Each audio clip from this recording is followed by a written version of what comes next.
Media అంటేనే ప్రజాస్వామ్యాన్ని, చట్టాన్ని, రాజ్యాంగాన్ని కాపాడాల్సిన ప్రధాన బాధ్యత.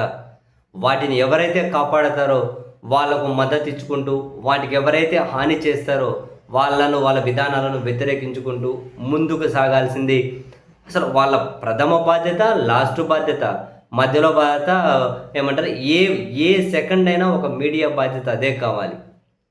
కానీ మన దేశ ప్రజాస్వామ్యానికి అత్యంత ప్రమాదకరం ఫస్ట్ ఈ మీడియా రూపంలోనే కలగబోతూ ఉంది. ఆల్రెడీ ఇప్పటికే డేంజర్ బిల్స్ మోగుతూ ఉన్నాయి. మరీ ముఖ్యంగా మన తెలుగు రాష్ట్రాల వరకు వచ్చిన, మన ఆంధ్రప్రదేశ్ వరకు వచ్చినా కూడా ఒక సెక్షన్ ఆఫ్ మీడియా అనుసరిస్తున్నటువంటి పోకడలు, వాళ్ళ విధానాలు ఏ స్థాయి వరకు అంటే భవిష్యత్తులో కూడా ఈ మీడియా అనబడే రంగంలో ఎవ్వరూ మనంత అధఃపాతాళానికి పడిపోకూడదు అని వాళ్ళంత వాళ్ళే రోజు రోజుకు మెట్లు తవ్వుకొని ఇంకెవ్వరూ దిగజారిపోలేనంత అధఃపాతాళానికి పడిపోతున్నారు. ఈ ఫ్రంట్ లైన్ మీడియా అనబడే, శాటిలైట్ మీడియా అనబడే వీళ్ళు నిజం చెప్పాలి అంటే కొన్ని డిజిటల్ న్యూస్, కొన్ని యూట్యూబ్ న్యూస్ ఛానల్స్తో కూడా వీళ్ళు పోటీ పడలేకుండా ఉన్నారు. సరే, యూట్యూబ్ న్యూస్లో కొందరు అడ్డదిడ్డంగా కొందరు ఉంటూ ఉన్నా, మనకు ప్రధానంగా కాసింత సెన్స్ ఉన్న వాళ్ళు, చైతన్యం ఉన్న వాళ్ళు, ప్రజాస్వామ్యం, చట్టం, రాజ్యాంగం అనబడే వాళ్ళు, దాని గురించి ఎలుగెత్తి ప్రశ్నించే వాళ్ళు, గొంతు వినిపించే వాళ్ళు మనకి యూట్యూబ్ ఛానల్స్లో చాలామంది కనిపిస్తూ ఉంటారు. వాళ్ళతో కూడా ఈ మీడియా పోటీ పడలేకుండా ఉండడం, స్టెప్ బై స్టెప్ డైరెక్ట్గా మీడియా ఛానళ్ళలో కూర్చొని మతాల మీద విద్వేషం చెల్లడం, కులాల మీద విద్వేషం చిమ్మడం, ఎడిటింగ్ వీడియోలు పోస్ట్ చేసుకుంటూ ఉండడం, దానికి నానా ద్వంద్వార్థాలు వచ్చే విధంగా హెడ్డింగులు పెట్టడం, ఆ విధంగా ఫోటోలు ఎడిట్ చేసి పెట్టడం, ఈవెన్ నిన్నటి నుంచి కూడా చూస్తూ ఉన్నాం.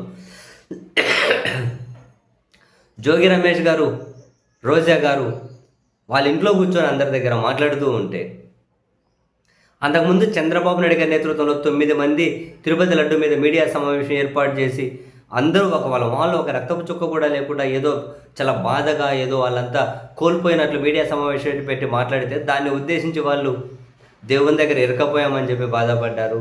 వాళ్ళు ఇరకపోయామని ఎట్లా బయటపడాలో తెలియడం లేదు వాళ్ళకు. జాతీయ వ్యాప్తంగా కూడా వాళ్ళు చాలా చర్చలోకి వచ్చేసారు. అది ఇది వాళ్ళు మాట్లాడుతూ ఉంటే అందులో కొంచెం మాత్రం కట్ చేసి ఆ హెడ్డింగులు చూడండి.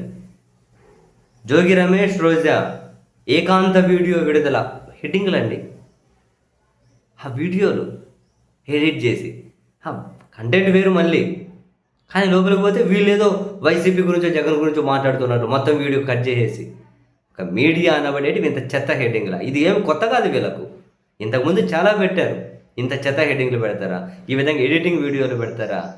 సంబంధం లేకుండా ఏ అంశంలో అయినా, ఈవెన్ రాజ్యాంగం అపహాస్యం అవుతూ ఉన్న, న్యాయస్థానాల గైడ్లైన్స్ అపహాస్యం అవుతూ ఉన్న, నిందితులను అరెస్ట్ చేసి రోడ్డు మీద పరేడ్లో నడిపిస్తే దాన్ని హీరోయిజం అని చెప్పి వార్తలు రాస్తారా? దాన్ని వ్యతిరేకించి వార్తలు రాయరా? ఏ అంశంలో అయినా వీళ్ళకు కనీస సెన్స్ కనిపిస్తూ ఉందా? రవ్వంత సెన్స్ అయినా ఏ పార్టీకైనా మద్దతు ఇచ్చుకోనియండి, అది వేరే విషయం. ఆ మద్దతు ఇచ్చే క్రమంలో ప్రజాస్వామ్యం, చట్టం, రాజ్యాంగం, ఆ విలువలు అనేటివి ఉండవు. అవి లేకపోతే ఇంక అదే చెప్పిన, ఇంకా మీడియా అనబడే రంగంలో ఎవరూ దిగజారిపోలేనంత డైరెక్ట్గా మతాల గురించి మాట్లాడుతూ ఉన్నారు, విద్వేషం వెదజల్లుతూ ఉన్నారు. మళ్ళీ యాంకర్లుగా కూర్చొని టీవీ ఛానళ్ళల్లో అందులో మళ్ళీ డిబేట్లు నిర్వహించుకుంటూ, వార్తలు ప్రసారం చేసుకుంటూ, సో దేనికోసం ఇంత దిగజారుడు? కేవలం వాళ్ళ నలుగురి ప్రయోజనాల కోసమా? మొత్తం వ్యవస్థనే పణంగా పెట్టాలా? వాళ్ళ ప్రయోజనాలు నెరవేరాలి అంటే మొత్తం సమాజం నాశనం అయిపోవాలా? రాష్ట్రం, దేశం నాశనం అయిపోవాలా?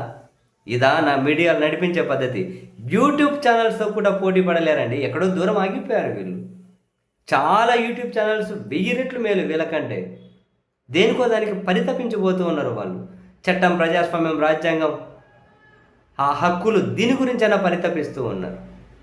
వీళ్ళది ఈ మీడియా అనబడే ముసుగులో వీళ్ళు ఎంతసేపు ఉన్నా ఎవరి మీద కేసు పెట్టాలి, ఎవరిని అరెస్ట్ చేయాలి, ఎవరిని కొట్టాలి, ఎవరి మీద కులం ద్వేషం చెమ్మాలి, ఎవరి మీద మత ద్వేషం చెమ్మాలి, ఏ స్థాయికి దిగజారి మనం చూసాం. ఇంతకుముందు ఈవెన్ నా విషయంలో కూడా వీళ్ళు ఎట్లా మాట్లాడారు అని పోనీయండి. అటువంటి వాటికి నేనేమీ బాధపడే రకం కూడా కాదు. నా కథ పక్కన పెట్టండి, జనరలైజ్ తీసుకోండి కాన్సెప్ట్. డైరెక్ట్గా ఇలా మాట్లాడడం ఏంటి? ఏ స్థాయి వరకు దిగజారిపోతారు? వీళ్ళు పెడుతున్న హెడ్డింగ్లు ఏంటి? వీళ్ళు పెడుతున్న ద్వంద్వార్థాల హెడ్డింగ్లు ఏంటి? ఏ అంశం తీసుకున్నా కూడా సర్వనాశనానికి వాళ్ళే దిగజారిపోతూ ఉన్నారు. కర్మ ఎంతవరకు మెట్లు దవ్వుకొని ఇంకెంత అధపాతాలకు పడిపోతారో మనం చూస్తూ ఉన్నాం. పడిపోనియండి.